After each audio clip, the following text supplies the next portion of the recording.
Welcome to Our Girl Relationships. We talk about the problems people face in their day to day lives. Let's start with the video. Oliver, male 23, and I, female 23, met in a small conservative town that we used to live in. We first started off as friends when we first met at a Christmas dinner that both of our families were invited to by a family friend. Well, for us, it was a family friend, and for Oliver, it was his uncle's place. There wasn't really anyone else at the dinner of my age because his children had left the country for education purposes, so I was left to hang out with Oliver, which I did. Oliver initially came off to me as very shy and awkward, but within a couple of hours he bloomed and opened up to me. That is when I fell in love with him and his humor. We exchanged numbers the very same day and just knew we had a different connection, not just a friendly one. We didn't want to rush it though, so we started off as friends. We spent almost the entire winter break together. We introduced each other to our friends and families and were a hit. It was like everyone was just waiting for us to get together. I was on top of the moon. Things seemed to have only gotten better from there onwards. I mean, we were in a long distance relationship when the break ended somehow. It worked out amazingly well, even though we would only meet each other once or twice a month. But of course, no relationship is perfect, and I would gladly accept that about the relationship between Oliver and I. However, being an enthusiastic teen with a lot of hope beaming in my eyes, and with all the romance shows and movies, I was determined to work through everything. Even the red flags, which started coming from the moment where Oliver would never be available at nights. No matter what day it was, 7 p.m. and boom, he'd be gone. His phone would be on voicemail from there on, and he would give the excuse of him being busy with studies. Well, that would make sense because he was pursuing a difficult degree. I blindly believed his excuse until this happened, and I became suspicious. You see, our college had given us a couple of days off as they were holding some sort of fest. I saw this as an amazing opportunity to go surprise Oliver, so I packed a small bag and drove myself over to the apartment that he shared with his flatmate and his best friend, Miller, who I had contacted beforehand to get a thumb up from. Well, now that I think about it, it makes perfect sense if Miller had given me that thumbs up to drop a hint to run, but obviously, once again, I was blind to all the red flags. So, this is what happened. I reached over to his apartment and first called Oliver. His phone went to voicemail, and so I just knocked on the door and was greeted by none other than Samara, who was Oliver's ex. I was dumbfounded, and so was she. And now that I think about it, Oliver's face had turned white as if he saw a ghost, but was able to explain the situation to both Samara and I in such a way that we both somehow got convinced. But things just went downhill from there. It was the third year of college, towards the end of it, when Oliver sat me down to inform me that he had failed almost all his classes that semester, which caused him to get a drop. He said he wanted to take a semester off from university to think about what he actually wants to do. I thought that was completely understandable because at that time he had informed me that this moratorium would be supported by his parents. But oh boy, was I misled. Initially, his parents did support him, providing him financial support, but that soon died out as his dad lost his job, causing me to take over. I was now looking after not only myself, but him as well. He had moved into my place, and we were back in the small town we met in previously. Things didn't seem exhausting at the beginning because of the false enthusiasm I used to get from my parents and his, calling me strong and brave until this one semester worth of break turned into an entire year and I started to realize that something was very wrong. I had started getting fed up with Oliver and his false promises until one day I started finding my money disappearing. I knew it was Oliver because there was literally no one else living in our house except for the two of us.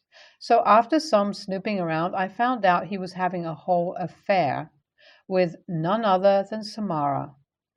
I knew I had enough of his BS and I kicked him out of the house.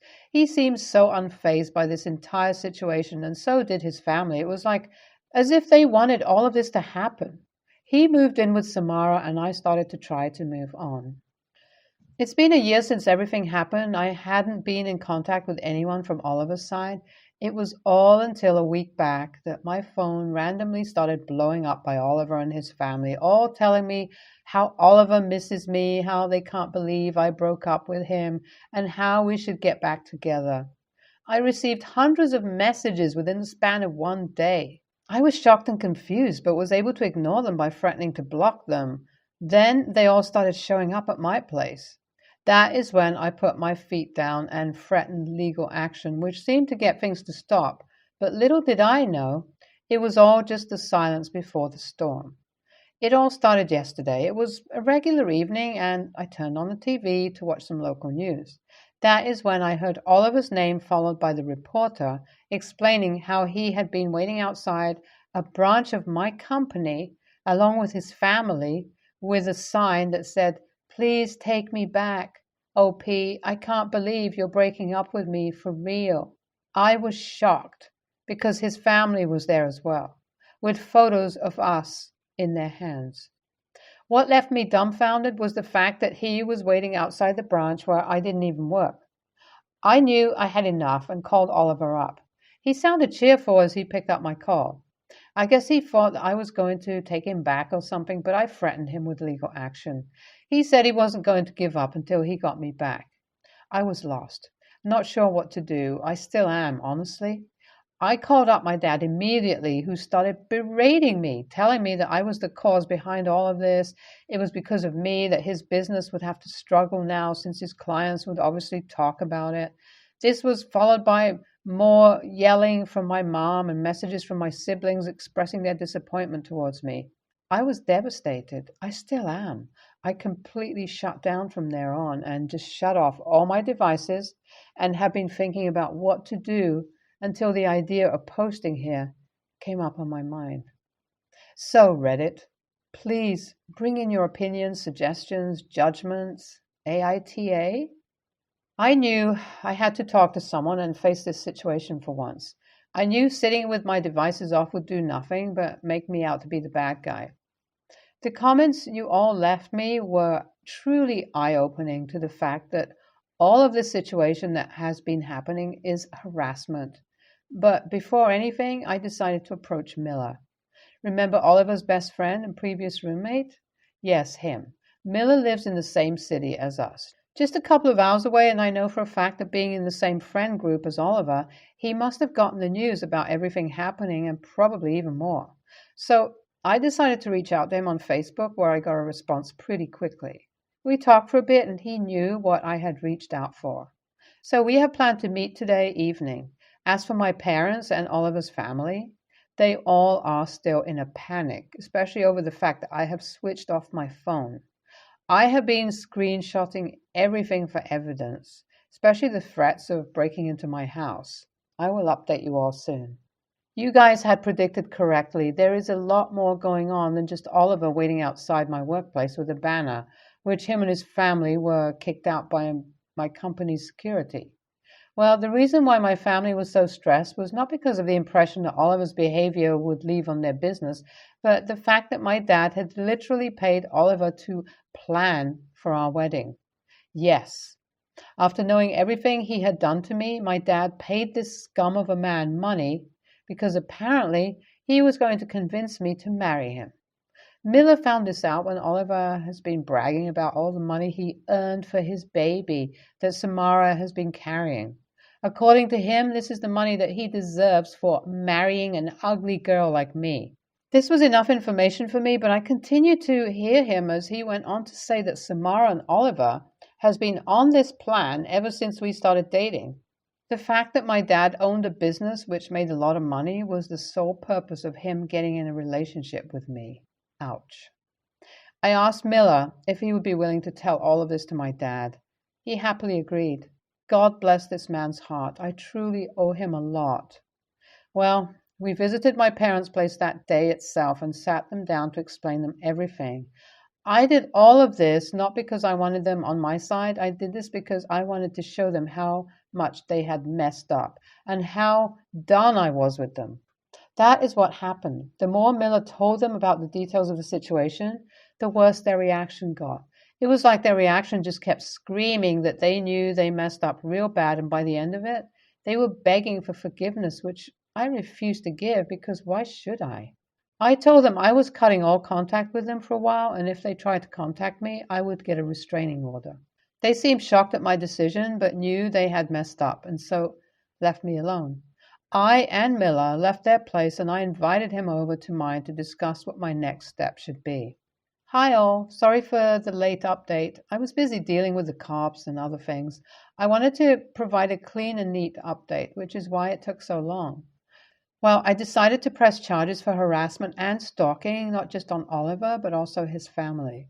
With the overwhelming amount of proof, it was very easy to get the restraining orders, along with having them put them in jail.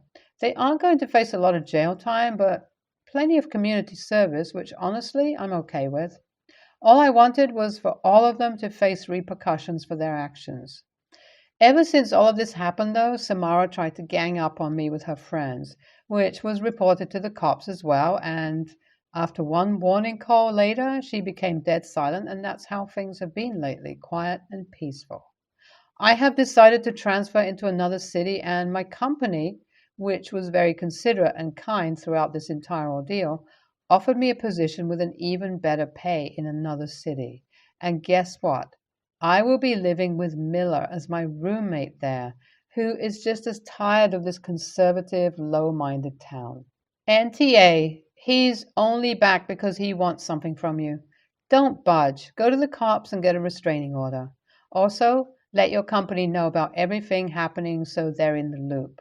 NTA, Oliver and his crazy family aside, what's up with your family? I would be more worried about them. TBH. I recently got engaged to my boyfriend of 4 years. We are beyond excited. His mom has always been a nightmare, but I'm not worried about it as he handles her. She got engaged a few months before we did to Chris. I somewhat know Chris as his ex-wife is one of my mom's best friends. I know just through their friendship that Chris never paid child support. They split when their son was 12, and he never gave her a dime, despite making very good money. Due to this, I've never respected Chris, but he has gotten worse in the past year due to an issue between him and my fiancée. When we got engaged, I was showing everyone my ring, and he loudly asked mother-in-law what she would have said if he proposed with that ring. She gave him a look, but he kept going and was laughing about how she would have just walked out. Hers is much bigger and probably real diamond, where mine is lab diamond, which is what I wanted. I announced that Chris maybe shouldn't be spending so much on a ring when he must owe his ex a shit ton in unpaid child support, and don't men go to jail for that? He looked mortified, and obviously the family was curious. Mother-in-law snapped at me, and they left. I thought it was over, but Chris's ex called me and chewed me out. She said she didn't want child support because she can take care of her own child, and she believes men have rights as well, and Chris has begged her to abort. She was really rude about it and hung up on me. Again, I thought it was over, but Chris sent me a message that if I opened my stupid mouth again, he would sue for defamation. I took this very seriously as he is a lawyer. I told everyone I cannot be around Chris. I won't be going to their wedding. He can't come to ours, and I will not attend family events if he is there. Most of the family took my side and said they would stop inviting Chris.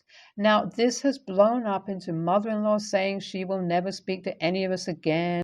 And girlfriend's father-in-law is backing her. The family is in absolute turmoil, and mother-in-law is threatening to disown her own son if he doesn't say Chris can come to our wedding.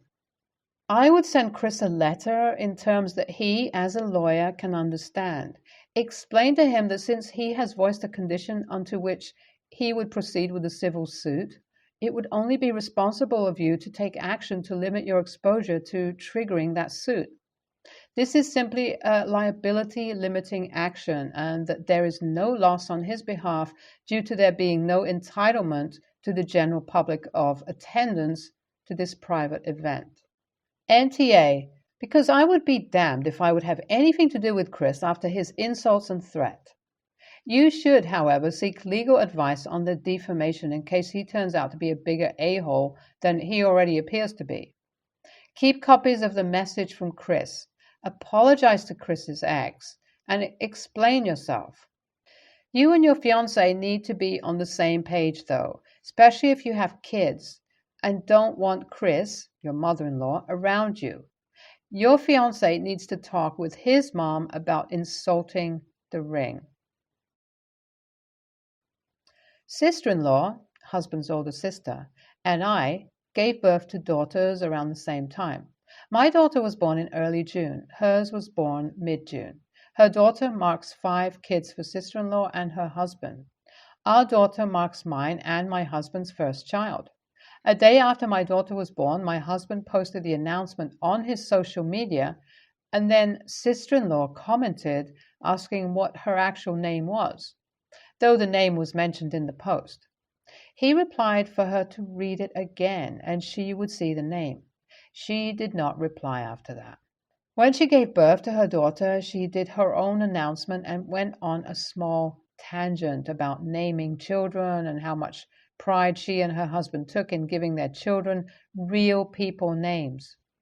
The other day, we were at my husband's parents' house for a barbecue, and she went all in on saying how our daughter's name is a happy freak name and how we passed up the chance to give her a legitimate actual name. She said we could have used one of her kids' names since we were struggling so bad, clearly. For context, our daughter is Aura, and her kids are Edward, Martha, Dorothy, Lawrence, and Susan, her youngest. My husband told her we were very happy with our daughter's name, and we were happy she was happy with the names of her children, and we should all just be happy and move on. She told me that I was setting my daughter up for a hard life, how her name is going to label her forever, all kinds of stuff. Also went on about how grandma and grandpa names were so handsome, beautiful, and could carry a child throughout the rest of their life. She followed up by accusing me of not caring about my daughter. I told her she could keep her grandma names and I would keep my hippie freak names, and the conversation was over because I did not care to hear about it anymore. My husband and I left. She followed up with, how dare I say grandma names like there was something wrong with them. I sent her a text back that the hippie freak was too busy to engage further. I was mad at first and now am questioning my actions. The truth is, I don't like the names she chose for her kids. They are not my taste, and maybe my tone did relay that. I don't like how she behaved, but 2 wrongs, etc. So I need to ask, AITA? NTA. And to be honest, it's likely Dorothy will be made fun of for her name more than Aura. Poor kid is going to be told, I'll get you, my pretty, so much they will likely be sick of it from a very young age. NTA, she stepped over the line massively. Her names are yawn, boring. Perfectly reasonable names, but it's not okay to push one's opinions onto other people. Your daughter's name is beautiful. It's not too out there, and even if it was, it's your circus, your monkeys, so she can butt out. Oh, and your comments were not a-hole-ish. They were appropriately snarky. And can I say that I love that your husband wasn't allowing this BS and has your back. Pat him on the back for me. That's a great husband. NTA, her audacity is astounding. Her point is that choosing a name is special and to be chosen carefully, and then gives her kids generic names that many other people will have. Just doesn't seem too special to me unless they are family members' names.